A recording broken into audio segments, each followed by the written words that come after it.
नमस्कार दोस्तों, welcome to one day exam classes. देखिए, आपके रेलवे ग्रुप डी एग्जाम को देखते हुए हम आपको लगातार पिछले सालों के हल प्रस्तुत करा रहे हैं। आज हम आपको पिछले साल का रेलवे ग्रुप डी का मैथ का पूरा पेपर हल कराने जा रहे हैं। ये मैथ का हमारा 6वां वीडियो है। इसके पहले हमने आपको इसी प्रकार के मैथ के 5 वीडियो कराए हुए हैं, जिसे आप लोग प्ले जा करके वहाँ पर से देख लीजिएगा। जो हमने आपको 5वां वीडियो कराया था वो इस डेट का सेकेंड शिफ्ट का क्वेश्चन पेपर था। आज हम आपको इस डेट का फर्स्ट शिफ्ट का क्वेश्चन पेपर कराने जा रहे हैं। इस सेट में लगभग मैथ के 28 से 29 क्वेश्चन आपके एग्जाम में पूछे गए थे। तो चलिए देखते हैं 28 प्रश्नों में से आप कितने क्वेश्चन को सही कर पा रहे हैं। आज का पहला क्वेश्चन है, 4 सिक्कों को एक साथ उछाले जाने की प्रदर्श समष्टि क्या होगी। ये 4 ऑप्शन आपको दिए गए। सबसे पहले एक बार आप लोग प्रयास करिए। देखिए, पिछले साल रेलवे ग्रुप डी के एग्जाम में प्रायिकता से क्वेश्चन पूछे गए थे, लेकिन जरूरी नहीं कि हर सेट में आपको प्रोबेबिलिटी से क्वेश्चन देखने को मिले। इसके पहले जितने मैंने आपको पेपर कराए उसमें प्रायिकता से क्वेश्चन देखने को नहीं मिला, जबकि इस सेट में देखने को मिल रहा है। सबसे पहले हम लोग समझते हैं कि प्रदर्श समष्टि होती क्या है। तो 4 सिक्कों की जगह पर हम लोग पहले 2 सिक्कों को एक साथ उछाल करके देखते हैं। देखिए, अगर आप 2 सिक्कों को एक साथ उछालेंगे तो उसकी संभावनाएं क्या क्या हो सकती हैं। पहले में टेल आ सकता है, दूसरे में टेल आ सकता है। पहले में टेल आ सकता है, दूसरे में हेड आ सकता है। पहले में हेड आ सकता है, दूसरे में हेड आ सकता है। पहले में हेड आ सकता है, दूसरे में टेल आ सकता है। तो आप जब 2 सिक्कों को एक साथ उछालेंगे तो उनकी प्रदर्श समष्टि कितनी आपको देखने को मिली, 1 2 3 4। तो आपने 2 सिक्के एक साथ उछाले जाने की तो गिन ली। 3 सिक्के, 4 सिक्के, 5 सिक्के मान लीजिए एक साथ उछाले जाएं तो इनकी संख्या तो काफ़ी ज़्यादा हो जाएगी, आप गिन ही नहीं पाएंगे। तो इसके लिए फार्मूला यूज करेंगे 2 की पावर n, जहाँ पर n क्या है, जितने भी सिक्के एक साथ उछाले जा रहे हैं। जैसे यहाँ पर आपने 2 सिक्के उछाले तो 2 की पावर 2 रख देंगे, तो यहाँ पर से 4 आपको देखने को मिल रहा है, और 4 मैंने आपको गिन के बता दिया यहाँ पर से।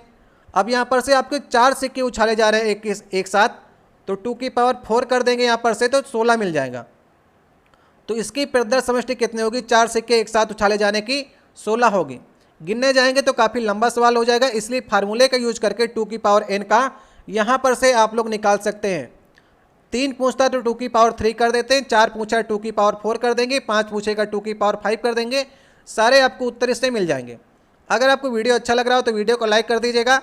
अगर आप लोग पहली बार चैनल पर आए हो तो नीचे आपको लाल रंग के सब्सक्राइब के बटन देखिए, कुछ दबाकर लाल से काली कर दीजिएगा, ताकि आने वाली जो वीडियो आपके पास सबसे पहले पहुंच सकें। दूसरा क्वेश्चन है, 2 पाइप ए और बी एक टैंक को क्रमशः 1 मिनट और 6 मिनट में भर सकते हैं। यदि दोनों पाइप एक साथ काम कर रहे हैं तो टैंक को भरने में 1.5 मिनट का समय लगता है। तो x का मान आपको निकालना है। सबसे पहले हम लोग क्या करते हैं, ए और बी की उसी प्रकार क्षमता निकालने का प्रयास करते हैं। यहाँ पर से एक 1 मिनट भर रहा है और बी जो है 6 मिनट में भर रहा है। इन दोनों का एलसीएम जो आएगा वो टैंक की क्षमता होगी। एलसीएम दोनों का आएगा 6x, ठीक है। तो ए की क्षमता कितनी आ जाएगी, 6 आ जाएगी, और बी की क्षमता कितनी आ जाएगी, वो x आ जाएगी। अब ये क्या कह रहा है, टैंक को भरने में 1.5 मिनट का समय लगता है यदि दोनों एक साथ खोले जाएं। तो अगर दोनों एक साथ खोले जाएंगे तो इन दोनों की क्षमता जुड़ जाएगी, तो 6 + x ये दोनों की क्षमता हो गई। अगर हम इनका समय से मल्टीप्लाई कर दें तो हमें मालूम चल जाएगी कि टंकी जो हमारी है वो कितने लीटर की है। 6 + x मल्टीप्लाई 1.5 बराबर, और हमने माना था टंकी जो है वो 6x लीटर की है, तो इसके बराबर कर देंगे। अब यहाँ पर से आप करिए, 15 छक्का 90 बनेगा, 9 आ जाएगा, और ये आपका 1.5x आ जाएगा, बराबर 6x के आ जाएगा। अगर आप इसको घटाएंगे तो यहाँ पर 4.5x बराबर 9 के आ जाएगा, तो x बराबर 2 के आ जाएगा। तो x का मान आपको 2 मिनट यहाँ पर से मिल जाएगा। तो कौन सा ऑप्शन सही ऑप्शन होगा इसका, दूसरा वाला ऑप्शन। तीसरा क्वेश्चन है, यदि एक त्रिघात बहुपद, ये आपको बहुपद दिया गया है, के शून्य क्रमशः a b c हैं, तो इसकी वैल्यू आपको निकालनी है। एक बार प्रयास करिए आप लोग वीडियो को रोक करके।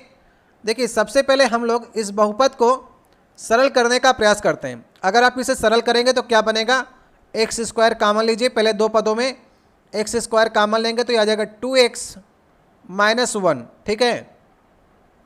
कोष्टक लगा दीजिए, फिर -1 कॉमन लीजिए, तो यहाँ पर से 2x - 1 आ जाएगा। अब यहाँ पर देखिए आप 2x - 1 इन दोनों में कॉमन में आपको मिल रहा है, तो 2x - 1 मल्टीप्लाई x² - 1 इस प्रकार से बनेगा।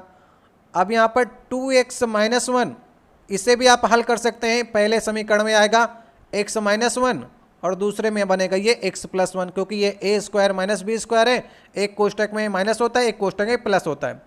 अब देखिए सवाल क्या कह रहा है, जो त्रिबहुपद है ये, उसके शून्य क्रमशः ए बी सी हैं।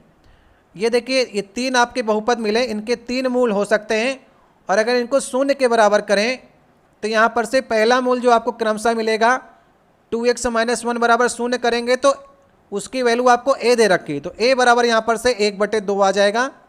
क्रमशः का है तो दूसरा वाला b निकलेगा, b बराबर 1 आ जाएगा। x - 1 को 0 करेंगे तो x बराबर 1, इसका मतलब b बराबर 1 आ गया। यहाँ पर से c की चर्चा की तो c बराबर -1 आ जाएगा। अगर हम x + 1 को 0 करेंगे तो c बराबर -1 आ जाएगा। तो यहाँ पर से a b c की वैल्यू आपको मालूम चल गई। अब आप क्या करिए, इस समीकरण में रख दीजिए। a और b का मल्टीप्लाई किया है तो a और b का मल्टीप्लाई करेंगे तो 1/2 आ जाएगा। फिर b और c का मल्टीप्लाई किया है तो b और c का मल्टीप्लाई करेंगे तो -1 आ जाएगा। और c और a का मल्टीप्लाई किया है तो c और a का मल्टीप्लाई करेंगे तो -1/2 आ जाएगा। तो -1/2 कट जाएगा, आंसर आ जाएगा -1। तो कौन सा ऑप्शन आपको सही लग रहा है? पहला वाला ऑप्शन आपको सही लगना चाहिए। चौथा क्वेश्चन है, यदि किसी भिन्न संख्या के अंश और हर में 3 जोड़ा जाए तो उसका मान इतना प्राप्त हो जाता है। यदि अंश और हर दोनों में 4 घटाया जाए तो उसका मान इतना प्राप्त हो जाता है। तो इस भिन्न का मान आपको बताना है। सरल क्वेश्चन है, आराम से सोचने का प्रयास करिए। देखिए यहाँ पर अगर भिन्न के हर और अंश में 3 जोड़ा जाए तो भिन्न 10/11 बन जाती है। अगर जोड़ा जाए तो जोड़े जाने के पहले कितना रहा होगा, माइनस कर दीजिए, भिन्न रही होगी 7/8 रही होगी भिन्न। आपके ऑप्शन में 7/8 आपको देखने को मिल रहा है और उसी भिन्न की चर्चा की है। चलिए आगे मिलाते हैं, हमारी 7/8 सही है कि नहीं सही है। यदि अंश और हर दोनों में 4 घटा दिया जाए, 4 घटाइए, दोनों में 4 घटाएंगे, ऊपर 3 आ जाएगा, नीचे 4 आ जाएगा, तो उसका मान 3/4 हो जाता है। इसका मतलब जो हमने 7/8 भिन्न मानी वो सही है। इसका कौन सा ऑप्शन सही होगा? पहला वाला ऑप्शन इसका सही ऑप्शन होगा। पांचवा क्वेश्चन है, मेधा को अपना बैग 300 रुपये के बेचने पर 60 रुपये की हानि होती है, तो 15% लाभ हासिल करने के लिए उसे बैग को कितने रुपए में बेचना होगा? देखिए, मेधा जब बैग बेचती है तो उसे 60 रुपये की हानि होती है 300 रुपये में जब बेचती है। तो मतलब अगर 360 रुपये में बेचे तो उसे कोई रुपए की हानि नहीं होगी। इसका एक्चुअल मूल्य जो है बैग का वो 360 रुपये है, और ये 15% का लाभ अर्जित करना चाहती है। तो 15% का लाभ अगर अर्जित करेगी तो बैग कितना का बेचना होगा उसे? 115/100 कर दीजिए। यहाँ पर से इसे आप काट सकते हैं और काटने के बाद उत्तर आपको प्राप्त होगा 414। अगर ये 360 रुपये का बैग 414 रुपये में बेचे तो उसे 15% का लाभ प्राप्त होगा। सही ऑप्शन होगा दूसरा वाला ऑप्शन। छठवां क्वेश्चन है, निम्नलिखित बार ग्राफ जो आपको दिया गया है इसमें कौन सा खुदरा विक्रेता तीनों वस्तुओं में प्रत्येक को 10 से कम रुपए में बेचता है? ठीक है, यहाँ पर आपको जूम करते हैं। अब आप देखिए इसमें से कौन ऐसा रिटेलर है जो सभी मूल्यों को 10 से कम में बेचता है। तो ये तो देखिए सबसे बड़ा वाला देखिए तो 24 में बेच रहा है, आपको 10 से कम में देखना है। तो आप पहले वाले रिटेलर को देखिए, पहला वाला 10, इसके बाद ये 9, ये 8, जो ये सामग्री प्रोडक्ट 1 2 3 है उसको 10 9 8 में बेच रहा है। तो जो पहला खुदरा विक्रेता होगा वही ऐसा कार्य कर रहा है। तो कौन सा ऑप्शन सही होगा? इसका पहला वाला ऑप्शन जो होगा वो सही ऑप्शन होगा। यहाँ पर आप लोग इसको देख लीजिए, मैंने आपको जूम करके भी दिखाया है। सातवां क्वेश्चन है, किसी घन की भुजाओं को आधा करने पर उसका आयतन कितना गुना कम हो जाएगा? चलिए प्रयास करना है आपको, समय चाहिए हो आपको ज़्यादा तो वीडियो को रोकिए, लेकिन प्रयास करिए, नहीं तो आप सीख नहीं पाएंगे। देखिए घन की भुजा क्या होती है, सभी भुजाएं मान लीजिए हमने ए मान ली, तो उसका आयतन कितना होता है? घन की भुजा का घन का आयतन कितना होता है? अगर ए भुजा है तो ए क्यूब होगा। लेकिन अब क्या रहा है कि घन की भुजा को अगर हम आधा कर दें, a/2 कर दें, तो इसका हम आयतन निकालेंगे तो a/2 का क्यूब a³/8।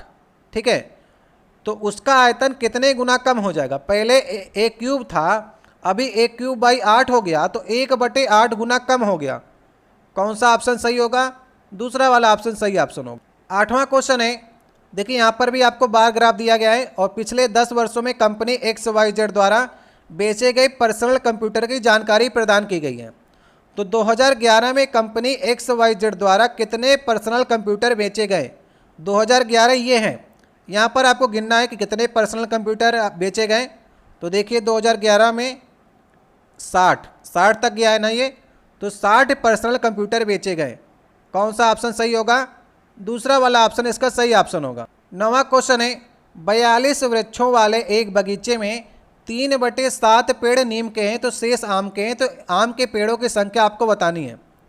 देखिए 42 का 3/7 जो है नीम है, तो सक्षंग 42 छत्रिक 18 जो हैं वो नीम के पेड़ हैं। तो 42 में से 18 घटा दीजिए, 42 में से 18 घटाएंगे तो 24 आ जाएगा। तो 24 जो बचे हुए हैं वो आम के पेड़ होंगे। तो सही ऑप्शन कौन सा ऑप्शन हो जाएगा? तीसरा वाला ऑप्शन। 10वां क्वेश्चन है, यहाँ पर देखिए इसका बिल्कुल सिंप्लीफिकेशन करना है, बस आपको क्या करना है, घटा देना है। अगर x को इधर ले जाएंगे तो x बराबर क्या आ जाएगा? 75 80 और ये 34 40 जो है इससे घटा देंगे तो आपको x की वैल्यू मिल जाएगी। तो घटा दीजिए यहाँ पर से, आपको 41 40 जो है वो x की वैल्यू मिल जाएगी। ये तो काफ़ी सिंपल सवाल था। चौथा ऑप्शन सही ऑप्शन। 9 नंबर क्वेश्चन है, दिए गए समांतर चतुर्भुज ABCD में कोण ABC का मान आपको डिग्री में निकालना है। ABC का मतलब आपको ये कोण निकालना है, ये वाला कोण, ठीक है। थोड़ा जूम करते हैं, इसके बाद आप लोग ऑप्शन को देख लीजिएगा। देखिए यहाँ पर आप लोग देखिए, समांतर चतुर्भुज की विशेषता होती है कि उसके आमने सामने के कोण जो होते हैं बराबर होते हैं। तो ABCD एक समांतर चतुर्भुज है, तो आमने सामने कोण बराबर होंगे। यहाँ पर आपको ये वाला कोण जो है वो 9x + 5 दिया गया है, और ये पूरा कोण जो होता है 180 डिग्री का होता है। अगर ये वाला 9x + 5 है तो ये वाला कितने का होगा? 180 - 9x - 5 होगा। जब माइनस अंदर जाएगा तो ये माइनस हो जाएगा, ठीक है। ये वाला कोण कितने होगा? 180 - 9x - 5 के होगा। और मैंने आपको बताया आमने सामने कोण इक्वल होते हैं, तो ये 16x के इक्वल होगा, ठीक है। तो यहाँ पर से 9x इधर जाएगा तो 16 9 25, x बराबर 175 के बन जाएगा, और x बराबर आ जाएगा 7 के।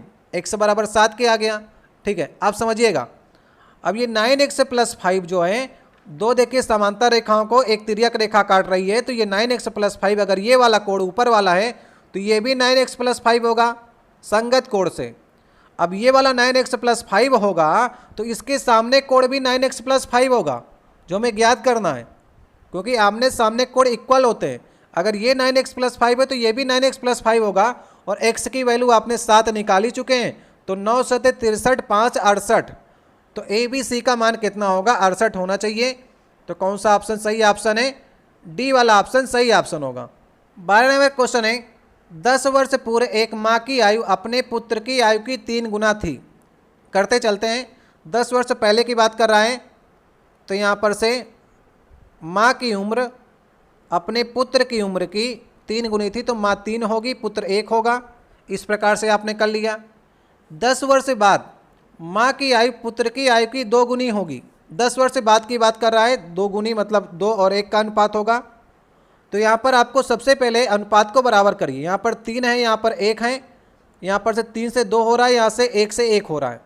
तो बाद वाला जो होता है हमेशा जो रेशियो होता है बड़ा होता है। तो इसके लिए आप नीचे वाले में अनुपात में अगर आप यहाँ पर 2 से मल्टीप्लाई कर दें तो ये 4 बन जाएगा, ये 2 बन जाएगा।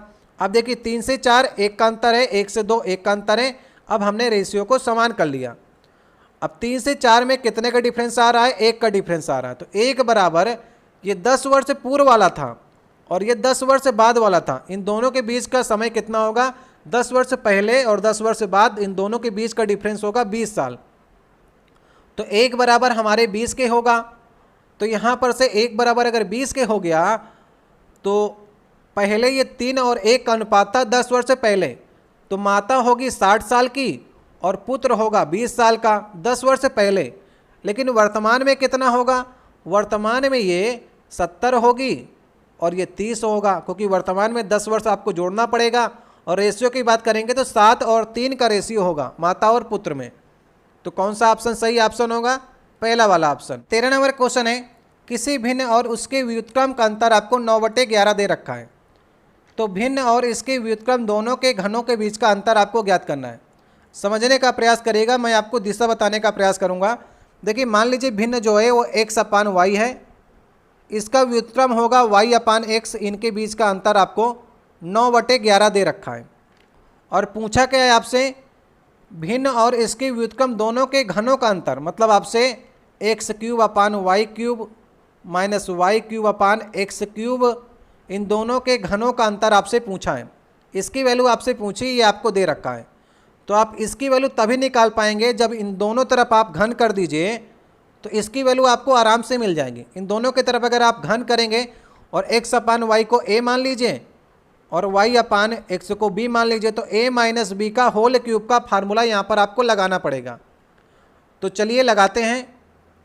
सबसे पहले अगर हम लोग क्यूब करेंगे तो पहले का क्यूब माइनस ए का क्यूब माइनस बी का क्यूब, इसके बाद 3xy आता है, तो x और y जो व्युत्क्रम होते हैं आपस में कट जाएंगे, एक आ जाएगा, ठीक है। और कोष्टक में होता है a minus B, a minus B का मतलब यहाँ पर होगा उनके व्युत्क्रम का अंतर, उनके व्युत्क्रम का अंतर आपको 9/11 तो दे ही रखा है, बराबर 9/11 का होल क्यूब होगा। मैंने बराबर करके आपको बताया दोनों पक्षों में आपको क्यूब करना है, तो पहले पक्ष में आपने ये किया और दूसरे पक्ष में आप 9/11 का क्यूब करेंगे तो कितना आ जाएगा, 729/1331 आ जाएगा। इसकी वैल्यू आपको ज्ञात करनी है, तो इस पक्ष को आप क्या करिए, इस साइड भेज करके जोड़ दीजिए, तो आपको उत्तर प्राप्त हो जाएगा 3996/1331। ये आप लोग करिएगा, बाद में थोड़ा सा कैलकुलेशन आपके लिए छोड़ दिया है क्योंकि यहाँ पर करेंगे तो सवाल काफ़ी लंबा बनता जा रहा है। सही ऑप्शन हो जाएगा इसका सी वाला ऑप्शन। आसान सा क्वेश्चन है, बस दोनों तरफ आप क्यूब करना है, वैल्यू आपको मालूम चल जाएगी। 14 नंबर क्वेश्चन है, किसी कीबोर्ड को 15% और 25% की हानि पर बेचने पर 50 रुपये का अंतर आता है, तो कीबोर्ड की लागत मूल्य आपको ज्ञात करनी है। हम लोग मान लेते हैं कीबोर्ड की लागत मूल्य जो है 100 रुपये है। अगर इसे 15% रुपये की हानि पर बेचा जाए तो ये 50 रुपये का बिकेगा, और ये 25% की हानि पर बेचा जाए तो ये 75 रुपये का बिकेगा। इसका अंतर देखिए दोनों का 10 आ रहा है, और ये कह रहा है कि अंतर जो है दोनों का है 50 है, तो हमारा 10 उसके 50 के बराबर होगा, 1 बराबर 5 के आ जाएगा। और लागत मूल्य निकालनी, तो हमारी लागत मूल्य हमने 100 माना था, और यहाँ पर 1 बराबर 5 के दोनों तरफ 100 का मल्टीप्लाई कर दीजिए, तो हमारा 100 उसके 500 के बराबर होगा। तो सही ऑप्शन इसका लागत मूल्य कितना होगा, 500 रुपये। दूसरा वाला ऑप्शन सही ऑप्शन। 15 नंबर क्वेश्चन है, नीचे आपको एक पाई चार्ट दिया गया है। 2017 में जो कंपनियों का निर्माण है टायरों का, उसके बारे में कुछ बातें लिखी गई हैं। कंपनी ABCDE के द्वारा टायरों की कुल संख्या जो निर्माण किया गया वो 1,80,000 टायर बने, तो कंपनी D द्वारा कितने टायर बनाए गए ये आपको बताना है। तो यहाँ पर देखिए थोड़ा जूम करके, कंपनी D जो है वो कितने % टायर बना रही है, तो कंपनी D 15% टायर बना रही है, तो 1,80,000 का 15% आप लोग निकाल लीजिए, उतने ही टायर बनाएगी। 2 जीरो यहाँ से कट जाएंगे, और 18-15 कितना होता है, 270 होता है, और आगे 2 जीरो लगा दीजिए, तो 27,000 जो टायर बनाएगी वो डी वाली कंपनी बनाएगी। तो किस ऑप्शन में है ऐसा, लास्ट वाले ऑप्शन में दिया गया है, लास्ट वाला ऑप्शन सही ऑप्शन होगा। 16 नंबर क्वेश्चन है, यहाँ पर देखिए इस सवाल को, इसमें कोई भी ऑप्शन नहीं सही किया गया है, इसको हटा दिया गया। यहाँ पर देखिए इस क्वेश्चन को इग्नोर क्वेश्चन में डाल दिया गया था, क्योंकि इसमें आपको कोई भी ऑप्शन सही नहीं दिखेगा। चलिए हल करते हैं, देखते हैं के का मान कितना निकलता है। के का मान इतना अगर नहीं निकलेगा तो ये क्वेश्चन जो है वो हटा दिया गया था, सबको 1 नंबर मिलेगा। अब देखिए tan थीटा बराबर A/B दिया गया है, तो tan थीटा होता है हमारा sin theta upon cos theta बराबर A/B दिया गया है। तो यहाँ पर से हम लोग मान सकते हैं कि sin थीटा A होगा और cos थीटा B होगा, ऐसा आप लोग मान के चलिए। तो sin थीटा की जगह पर A रख दीजिए, cos थीटा की जगह पर B रख दीजिए, तो ऊपर बन जाएगा A² माइनस B², ठीक है। नीचे क्या बनेगा, sin थीटा की जगह पर A रखिए, cos थीटा की जगह पर B रखिए, तो A² प्लस B² बनेगा, ठीक है। और ये कह रहा है इसकी पावर k है, तो अगर हम इसकी पावर k कर दें तो उसकी वैल्यू k की वैल्यू कितनी आनी चाहिए, 1 आनी चाहिए, तब तो बराबर होगा। तो k की वैल्यू 1 आएगी तो दोनों पक्ष बराबर हो जाएंगे। देखिए इस पक्ष में यही बात लिखी गई है, तो ऊपर k लगा दिया गया। अगर k की पावर 1 करेंगे तभी दोनों पक्ष बराबर हो जाएंगे, और इसने k की वैल्यू 1 किसी भी ऑप्शन में नहीं दे रखी, इसलिए इस प्रश्न को हटा दिया गया था, इग्नोर क्वेश्चन में डाल दिया गया था। चलिए नेक्स्ट क्वेश्चन की ओर चलते हैं। 17 नंबर क्वेश्चन है, यहाँ पर देखिए 551/29 लिखा गया बराबर 19 के, तो इसकी वैल्यू आपको ज्ञात करनी है। तो 551 को आप कैसे लिख सकते हैं, इसे 10 की पावर -2 लिख सकते हैं, ठीक है। और नीचे आपको भाग में लिखा गया है 19 को आप इस प्रकार से लिख सकते हैं, दशमलव के पीछे से 4 स्थान लगाए ना तो 10 की पावर -4 लिख सकते हैं। अब यहाँ पर देखिए 551/29 बराबर 19 है। इसका मतलब 551 जो है वो 551 29 मल्टीप्लाई 19 होगा, ठीक है। 551 को 2 भागों में आप बांट सकते हैं, 29 मल्टीप्लाई 19, तो 29 से 29 कट जाएगा तो 19 आ जाएगा। तो यहाँ पर से 551 को अगर आपने 29 मल्टीप्लाई 19 लिख लिया तो 19 से 19 कट गया, 29 आ जाएगा। और 29 के बगल में कितनी पावर होगी, जब ये 10 की पावर 4 ऊपर जाएगी तो प्लस में हो जाएगी, 10 की पावर प्लस में 4 हो जाएगा, और ये माइनस में है तो घट करके 10 की पावर 2 बचेगी और प्लस में बचेगी तो 10 की पावर 2, और 10 की पावर 2 का मतलब है 29 के आगे आपको 2 शून्य लगाने पड़ेंगे, तो 2900 इसका सही उत्तर आ जाएगा। तीसरा ऑप्शन सही ऑप्शन है। 18 नंबर क्वेश्चन है, 110 रुपये की एक राशि 2 रुपये, 1 रुपये और 50 पैसे के सिक्के के रूप में है, जिनका कुल अनुपात जो दिया गया सिक्कों का 1, 2, 3 दिया गया है, तो इसमें 50 पैसे के कितने सिक्के होंगे ये आपको बताना है। कैसे करेंगे, देखिए यहाँ पर आपको 2 रुपये दिया गया है ना, तो 2 रुपये के जो सिक्के का अनुपात है वो 1 दिया गया है, तो यहाँ पर आप इसे मान लीजिए 1x मान लीजिए, तो 1x का मतलब x ही लिख सकते हैं, प्लस यहाँ पर 1 रुपये के सिक्के का अनुपात जो है 2 के अनुपात में है, तो 1 मल्टीप्लाई 2x लिख लीजिए। और यहाँ पर 50 पैसे मतलब कि आधा रुपया, आधा रुपये को आप 1/2 लिख लीजिए, और इसके सिक्कों की संख्या है 3x, बराबर जितने भी टोटल बन रहा है, अगर आप रुपया और सिक्कों की संख्या का मल्टीप्लाई करेंगे तो राशि आपको मालूम चल जाएगी। सबको जोड़ लीजिए, 110 के बराबर कर दीजिए। तो यहाँ पर से 2x plus 2x plus 3x/2 बराबर 110, 4x और 4 दूनी 8 3 11, 11x बराबर 11x/2 बराबर 1110, 11 से 11 कट जाएगा, x बराबर 10 दूना 20, 20 आ जाएगा। x बराबर 20 आ गया, तो आपसे पूछा क्या है 50 पैसों के कितने सिक्के हैं, तो 50 पैसे के 3x के अनुपात में है, x आपने 20 निकाल लिया है, तो 3x मतलब कि 20 नहीं 60, तो 50 पैसे के सिक्के कितने होंगे, 60 होंगे। तीसरा वाला ऑप्शन सही ऑप्शन। 19 नंबर क्वेश्चन है, एक कंपनी का CEO और CFO के साथ फंड आवंटन पर चर्चा करता है। इस वर्ष नए उत्पाद के विकास के लिए फंड जो है पिछले वर्ष की तुलना में 1/3 बढ़ाया गया है। ध्यान से पढ़िएगा प्रश्न को। पिछले साल 20 लाख विभिन्न गतिविधियों के लिए आवंटित किए गए थे, जिनमें उत्पाद का विकास भी शामिल था, जो अन्य गतिविधियों का 30% है। तो इस वर्ष उत्पाद के विकास के लिए CFO ने कितना पैसा आवंटित किया ये आपको बताना है। प्रयास करिए, सरल क्वेश्चन है, आप कर सकते हैं। अगर आपने NTPC का एग्ज़ाम दिया है तो वहाँ पर से आपने मैथ से जाना होगा कि मैथ इजी आती है, लेकिन प्रैक्टिस की आवश्यकता आपको है। देखिए यहाँ पर 20 लाख रुपए राशि है और उत्पाद के विकास के लिए 30% है, अन्य गतिविधियों का 30% है। तो 20 लाख का कितने जीरो हैं, यहाँ पर 6 जीरो हैं।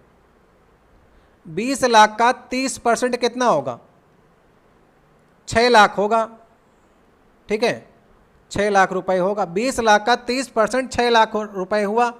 तो 6 लाख रुपए जो था वो पिछले साल का उत्पाद के विकास के लिए पैसा खर्च हुआ था, लेकिन अब की बार ये क्या कह रहा है कि हम 1/3 बढ़ाएंगे। तो 6 लाख का 1/3 कितना होता है, 2 लाख होता है।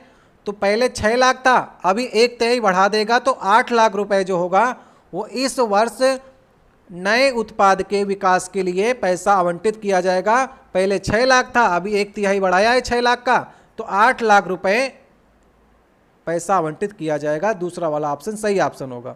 20 नंबर क्वेश्चन है, 100 छात्रों के एक समूह में प्रत्येक छात्र 8 विषय पढ़ता है और प्रत्येक विषय 10 छात्रों द्वारा पढ़ा जाता है, तो विषयों की कुल संख्या कितनी होगी। 100 छात्र जो हैं 8 विषय पढ़ रहे हैं, तो 100 × 8 हो जाएगा, और प्रत्येक विषय 10 छात्रों द्वारा पढ़ा जाता है, तो बटे 10 कर दीजिए, कितना आएगा, 80 आ जाएगा। निश्चित रूप से 80। कौन सा ऑप्शन सही होगा, तीसरा वाला ऑप्शन सही ऑप्शन होगा। 21 नंबर क्वेश्चन है, 10 आदमी एक दीवार को 8 दिन में पेंट कर सकते हैं। यदि पेंटिंग का काम 4 दिन में समाप्त करना हो तो कितने आदमी और लगाने पड़ेंगे? 10 आदमी 8 दिन में पेंट कर सकते हैं। अगर 4 दिन में करना है तो मान लिया हमने 100 आदमी लगाने पड़ेंगे। तो यहाँ पर से 4 दूनी 8, 100 बराबर 20 आ गया। तो 20 आदमी लगाने पड़ेंगे। लेकिन ये कह रहा और कितने लगाने पड़ेंगे? 10 तो पहले से हैं और 20 लगाने पड़े, मतलब 10 बढ़ाने पड़ेंगे। तो कौन सा ऑप्शन सही होगा? पहला वाला ऑप्शन सही ऑप्शन होगा। यही गलती आपसे होती। कभी ये पूछ लेता है कितने आदमी लगेंगे तो आपको 20 करना पड़ेगा। कभी कहेगा कितने आदमी और लगेंगे, मतलब 10 को मिला करके आपसे पूछ रहा है। तो सही ऑप्शन इसका 10 होगा। ए ऑप्शन सही ऑप्शन होगा। 22 नंबर क्वेश्चन है, पानो, जीवन और जलील किसी काम को क्रमशः 30 दिन, 20 दिन और 60 दिन में कर सकते हैं। जीवन ने काम प्रारंभ किया और हर तीसरे दिन पानु और जीवन नहीं होना चाहिए यहाँ पर जलील होना चाहिए। जलील उसकी सहायता करने पर सहमत हो गए। तो उस कार्य को पूरा करने में कितना समय लगेगा? क्योंकि जीवन तो स्टार्ट कर रहा है और हर तीसरे दिन पानु और जलील उसके साथ कार्य करेंगे। तो कार्य कितने दिन में पूरा होगा? हम लोग पानु को पी से मान लेते हैं, जीवन को जे से मान लेते हैं और जलील को JL से मान लेते हैं। ये 30 दिन करता है, ये 20 दिन में और 60 दिन में करता है। तो इनके क्षमताओं को निकालने के लिए हम लोग इनका एलसीएम ले लेते हैं। एलसीएम आ जाएगा 60 और 60 जो हो जाएगा टोटल वर्क हमने मान लिया। तो पी की क्षमता आ जाएगी 2, मतलब पानु की क्षमता 2 और जीवल की क्षमता आ जाएगी 1 दिन कार्य करने की 3 और जलील की आ जाएगी 1 दिन कार्य करने की 1। अब यहाँ पर क्या कह रहा है? जीवन ने कार्य को प्रारंभ किया। जीवन जब कार्य को प्रारंभ करेगा तो जीवन की क्षमता कितनी है? 3 है। 1 दिन में वो 3 काम करेगा और हर तीसरे दिन, मतलब कि दूसरे दिन भी अकेले काम करेगा 3 के क्षमता के अनुसार। और तीसरे दिन पानु और यहाँ पर जलील होना चाहिए था, तो पानु और जलील उसकी सहायता करने के लिए आते हैं। तीसरे दिन तीनों मिलकर काम करेंगे। 2, 3, 5, 1, 6, मतलब कि 6 कार्य होगा। पहले दिन सिर्फ और सिर्फ जीवल करेगा 3 काम, दूसरे दिन भी 3 काम, तीसरे दिन दोनों सहायता करने आते हैं, मतलब तीनों उस दिन कार्य करेंगे तीसरे दिन। तो 3 दिनों में देखिए कितना कार्य हुआ? 6 दूनी 12, 3 दिनों में 12 कार्य हुआ और टोटल कार्य हमारा 60 है। तो ऐसा क्या करें हम कि ये 3 दिन में 12 कार्य हुआ तो हमारा 60 कार्य कंप्लीट हो जाए। तो 12 पंचे 60 और 3 पचे 15, तो 15 दिन में 60 कार्य खत्म हो जाएगा। तो 15 किस ऑप्शन में है?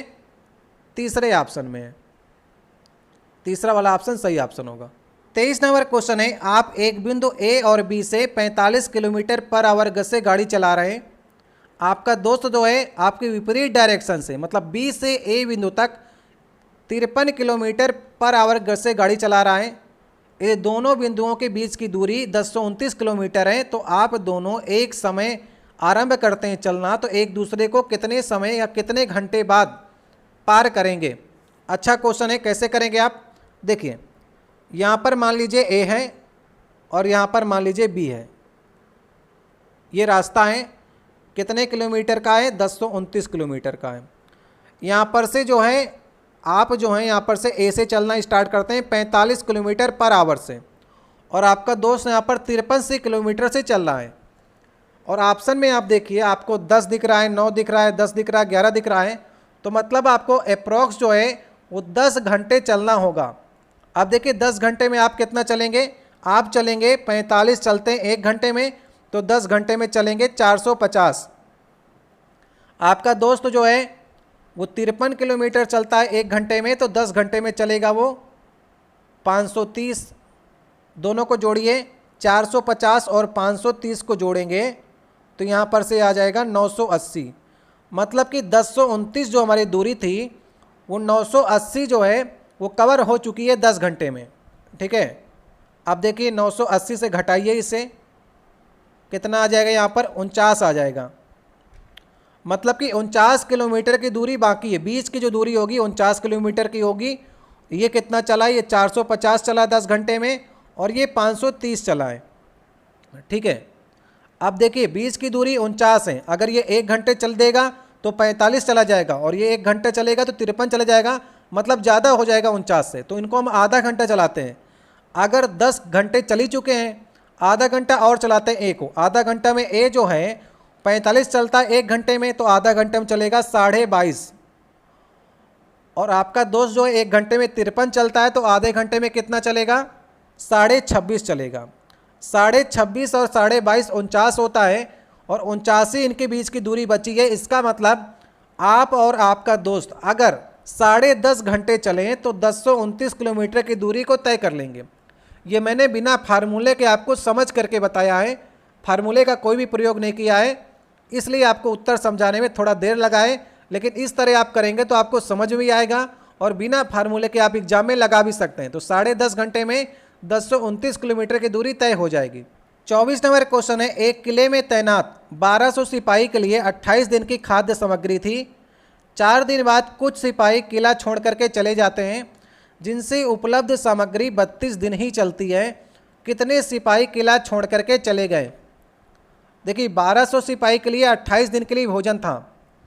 4 दिन बाद मतलब 4 दिनों तक 1200 सिपाही ने खाना खाया, ठीक है। 4 दिनों तक खाया, मतलब कि अब जो सामग्री बची है उसके पास वो 24 दिन की बची है 1200 लोगों के हिसाब से, ठीक है। सामग्री कितनी है? 24 दिनों के लिए 1200 लोग के हिसाब सामग्री है, इतनी सामग्री है टोटल। 4 दिन आपने खाना खा चुके हैं, उसके बाद बची ये सामग्री है। अब क्या कह रहा है? 4 दिन बाद कुछ सिपाही किला छोड़ करके चले गए। हमने मान लिया कि 1200 में से सिपाही एक्स जो थे वो किला छोड़ करके चले गए, तो जिससे उपलब्ध जो सामग्री थी 32 दिन चलती है, तो 32 से मल्टीप्लाई कर दीजिए और एक्स की वैल्यू यहाँ से निकाल लेंगे तो कितने सिपाही छोड़ कर गए ये आपको मालूम चल जाएगा।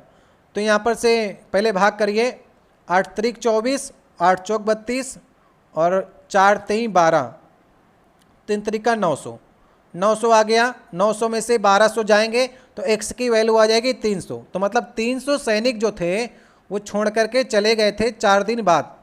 ए वाला ऑप्शन सही ऑप्शन है। 25 नंबर क्वेश्चन है, 156, 312, 195 का महत्तम समापवर्तक आपको ज्ञात करना है। मैं आपको भाग विषय बताता हूँ, आप गुणनखंड विषय भी कर सकते हैं, लेकिन मैं आपको भाग विषय कराऊंगा। सबसे छोटी वैल्यू से उससे बड़ी वाली वैल्यू में भाग करेंगे। ऐसे करिए, एक बार में जाएगा 156, 39 आ जाएगा, 39 फिर 156 में भाग करिए। इसे कितनी बार जाएगा? 4 बार जाएगा, कट जाएगा ना 156 आने के बाद। तो यहाँ पर से इन दोनों के बीच में 39 हमारा एचसीएफ आ गया। 156 और 195 में 39 आपको एचसीएफ मिला, और जो 39 एचसीएफ मिलेगा उसको फिर से 312 में जो बचा हुआ हमारी संख्या है उसमें भाग करेंगे। कितनी बार जाएगा? 8 बार में। 8 बार में 312 कट जाएगा, इसलिए 39 जो होगा इन तीनों का महत्तम समापवर्तक होगा। चाहे तो आप गुणनखंड विधि से निकाल सकते हैं, भाग विधि मुझे थोड़ा आसान लगती है। जब बड़े बड़े आपकी वैल्यू दी हो तो आप भाग विधि का इस्तेमाल क्या करिए। 26 नंबर क्वेश्चन है, यदि संख्या ये आपको दी गई है 1 से 3339, 11 से विभाज्य हो तो x की वैल्यू आपको निकालनी है। कैसे करेंगे आप? देखिए 11 से विभाज्यता का नियम क्या कहता है कि अल्टरनेट पद, मतलब कि 1 3 और 9 ये अल्टरनेट है ना, एक छोड़ करके, और जो बचे हुए आपको ये बचा है, इन दोनों को जोड़ लीजिए पहले, फिर दोनों को घटा दीजिए। देखिए x को 3 को और 9 को जोड़ लीजिए, अल्टरनेट पदों को जोड़ लीजिए, और फिर जो बचे हुए पद है उनसे घटा दीजिए। 3 दूना 6 से घटा दीजिए, तो इनका अंतर अगर 0 आता है या फिर 11 से डिविजुअल आता है तो संख्या 11 से विभाज्य होगी।